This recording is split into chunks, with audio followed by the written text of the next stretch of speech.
Hemos estado hablando en estos días, o la semana pasada, del imperio incaico, también llamado Tahuantinsuyo, como sabe usted, ¿no? Creo que hablamos la semana pasada de médicos, o de algunos episodios, o algunos distritos de la cultura en el imperio, y hoy hablaremos de las mujeres. No de las mujeres en general, ¿no? Y lo cual es una tentación permanente para conductores de programas masculinos. Hacer consideraciones, ya sabe cómo son las mujeres son así, o asá, ay, ja, ja, ja. Nosotros, no. No, qué sé yo.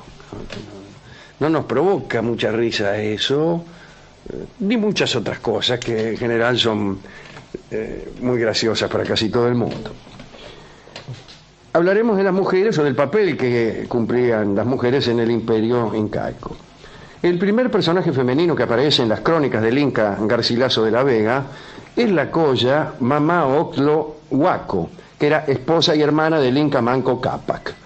En la leyenda, juntos, Mamá Oclo y Manco Cápac fundaron la dinastía de los Incas y el imperio. Manco Cápac y Mamá Oclo eran hijos del sol y de la luna. Vamos a contar algo muy breve acerca de esta cosmogonía incaica, ¿no? Cuando solo existía la nada, el dios Viracocha apareció ahí en el lago Titicaca, que por cierto formaría parte de la nada. Me quedé pensando. Ya que si solo existía la nada, no se ve cómo alguien puede aparecer en el lago Titicaca.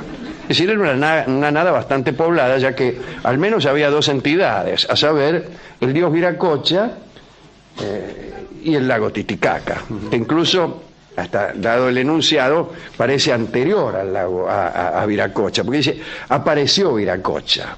Bueno, podemos suponer que no existía hasta ese momento, pero si apareció en el lago Titicaca, el lago existía, aún junto con la nada. Y realizó su acto creativo, me refiero al dios Viracocha, en Tiahuanaco. Creó primero un mundo oscuro y nebuloso, cuyas gentes no lo reverenciaban suficientemente. Por tal motivo, lo hizo desaparecer. Bueno, está que uno cree un mundo y luego este mundo que uno ha creado con tanto esfuerzo se niega a reverenciarlo. Después conformó un género de gigantes, que también pasó a convertir en piedra por la misma razón. Parece que no eran tampoco muy reverentes. Suele ocurrir con los gigantes que a favor de su tamaño profesan la ingratitud. Viracocha hizo entonces una creación más perfecta a su imagen y tamaño, pero esos hombres resultaron malos y el dios les envió un diluvio que duró 60 días, incluso 50% más que el clásico. Después del diluvio, seca la tierra, Viracocha mandó salir al sol, la luna y las estrellas para dar luz al mundo.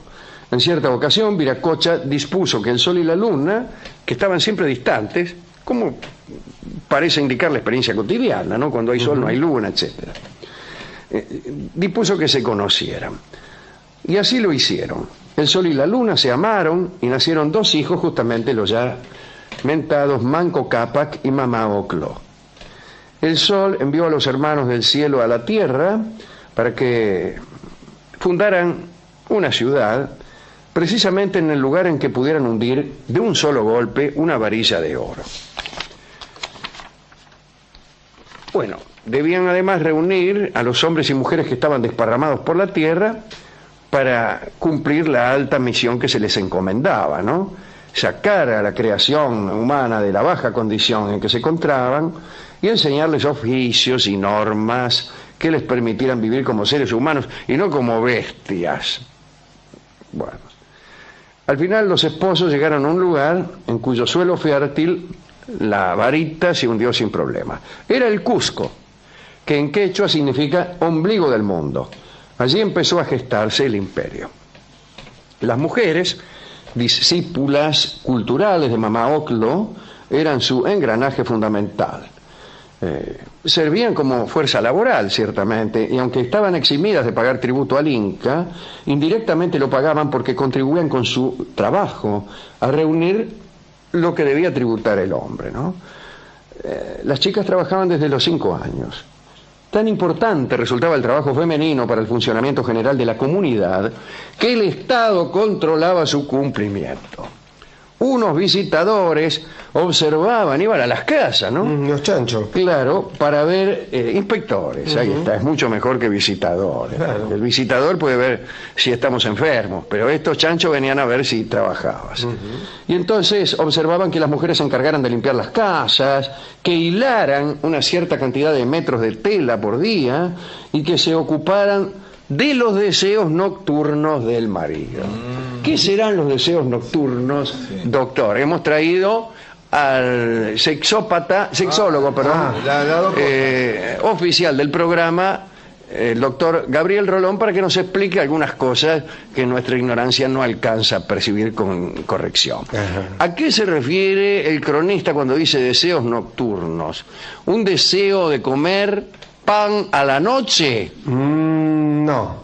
¿Cualquier deseo verificado durante las horas de la noche? No. Se refiere a aquellos deseos que tengan que ver con la actividad venérea. Claro. ¿Y por qué dice entonces deseos nocturnos? Porque en aquella y en otras civilizaciones la gente tenía por costumbre hacerlo de noche. Ajá. Por discreción. Sí, a favor de esa oscuridad. A favor de la famosa. oscuridad, en algún caso por asco. Ya que A no verse. temían que el sol, con su nitidez, viniera a eliminar lo que de imaginario tenía su novia. Bueno, no es tan raro eso, Claro. no está tan mal. No, no está mal, no está mal. Más allá de estas exigencias, las mujeres se daban tiempo para las coqueterías. Una de ellas, no una mujer, sino una coquetería, consistía en tener el cabello renegrido. La palabra renegrido siempre me ha producido una cierta inquietud. Sí. Ajá.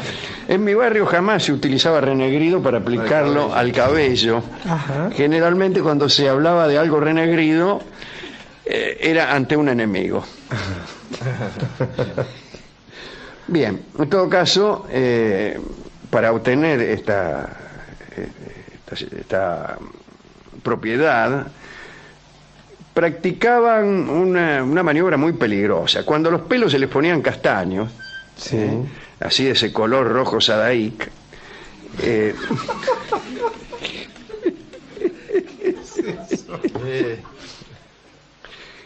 lo cocinaban al fuego en al pelo, ¿no? Ajá. En vano. Sí, inútilmente, la mayoría de las veces. En una caldera con hierbas dentro de la caldera. Parece que la India se ponía de espaldas, le ponían una tela en el cogote para que el fuego no la quemara y procuraban que el agua hirviendo no llegase a cocinar las carnes, ¿no? Entonces ahí como podían, estaban tardes enteras y después sacaban el pelo más negro y más lustroso que las plumas de un cuervo recién mudadas. Bueno, tanto como esto y mucho más puede el deseo de hermosura, nos dice el Inca Garcilaso. Había en Cusco determinadas mujeres a las que desde la infancia les estaba negado el derecho de una vida normal, por decirlo así, por una disposición del culto instituida por Manco Cápac. Eran las enclaustradas en la Acla Huasi, o Casa de las Vírgenes del Sol. La reclusión estaba dedicada a la divinidad solar y era precisamente al sol a quien se le rendía este tributo de virginidad. Las muchachas no podían hacer otra cosa que quedarse en esa especie de cárcel dorada y allí permanecían encerradas hasta el fin de sus días, sin posibilidad alguna de cambiar su suerte. Las recluidas no tenían lugar alguno por donde pudieran hablar o ver a un hombre o a una mujer libre. Solo la colla, es decir, la reina, tenía la licencia para entrar en la casa y hablar con las encerradas. Esta visita era el único contacto humano directo con el mundo exterior que les estaba permitido. En la Acla Huasi de Cusco jamás entraban varones. Las elegidas lo habían sido por su linaje o por su hermosura. Debían ser vírgenes y para asegurarse de ello las recluían cuando todavía no habían cumplido los 8 años. Los funcionarios recorrían el imperio para encontrar a las más bellas. Solo 2 entradas tenía la Akla Huasi. Una, la principal, era la puerta que se abría solo para la reina y para recibir a otras que entraban en el encierro, ¿no? Y después había una puerta de servicio que estaba custodiada por 20 porteras, cuya función era llevar y traer lo que se necesitase en la casa. Estas porteras no podían pasar la puerta de servicio y si lo hacían, la pena era la muerte. Garcilaso relató, sin embargo, un hermoso detalle que mantenía a estas muchachas despiertas durante muchas noches. Los incas tenían flautas de 4 o 5 puntos y a las vírgenes del sol dedicaban sus cantares, compuestos en verso medido, los cuales por la mayor parte eran de pasiones amorosas, ya de placer, ya de pesar, ya del misterio de aquellas damas. O sea, oían a través de las paredes, supongo yo, como a alguno le tocaba la flauta. Existían también lo que los españoles llamaron casas de elegidas para el Inca, que eran otra cosa, Esto era distinto a lo de la casa del Cusco. A esas casas entraban vírgenes, pero vírgenes que iban a dejar de serlo. Allí se hacía una reserva de doncellas de las que el Inca podía disponer a voluntad. Cuando él las pedía, bueno, sacaban las más hermosas para llevárselas y pasaban a ser sus concubinas. El Inca tenía una esposa legítima y tantas concubinas como quisiera, lo cual hacía que frecuentemente tuvieran más de 200 hijos. Las concubinas del Inca, una vez que éste había perdido el interés por ellas, se rajaba, qué sé yo, la mandaban por ahí. Bueno, algunas quedaban como criadas en la casa del Inca o al servicio de la esposa legítima, después se jubilaban y les daban una gratificación o una casa y la servían con gran veneración. Garcilaso cuenta que en ciertos casos, al morir el Inca, estas mujeres se mataban y se dejaban enterrar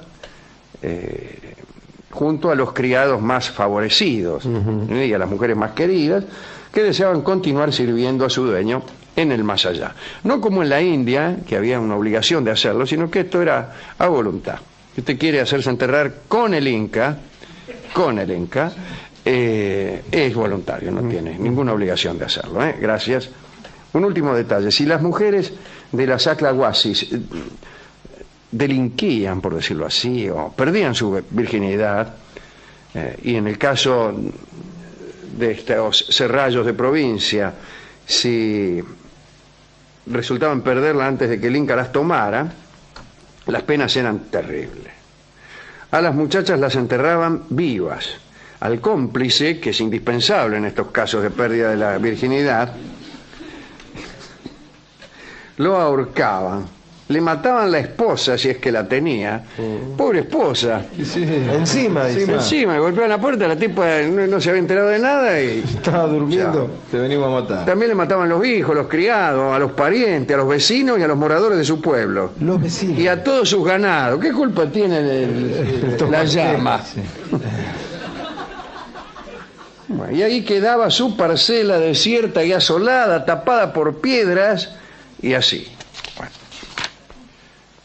Esto no evitaba que los que deseaban a una de estas mujeres se valieran de métodos siniestros para llegar a poseerlas. Y se menciona la conocida versión de que aquel lenguaraz llamado Felipillo, aquel indio que era el único intérprete entre los conquistadores del Perú y Atahualpa, intencionalmente falseaba las palabras de Atahualpa para ponerlo en contra de los españoles y contribuir a su ejecución.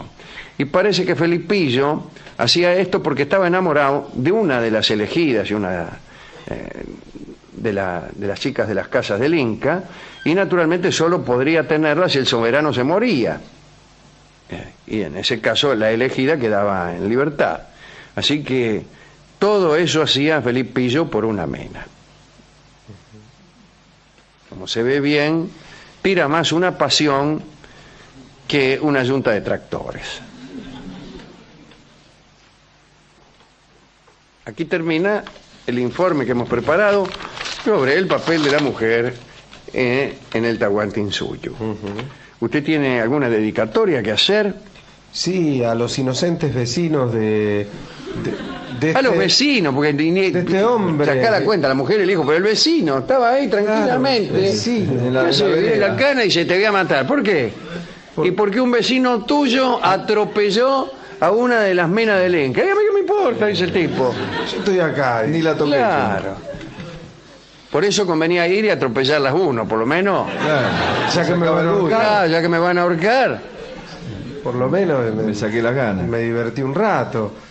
Así que bueno, a los vecinos y hasta a los animales le A mataban. los animales Pobre también, bicho claro, también. claro. Bueno, ¿Qué culpa tiene un perro? y es más, hasta que estoy pensando, digo, hasta que el que cometa esa actitud también, no hay por qué matarlo, digo, ¿no? No, no. El acercamiento a una mujer. Si fuera así, ya estaríamos muertos hace mucho tiempo. Por eso, digo, tampoco es para tanto. No quedarían vecinos.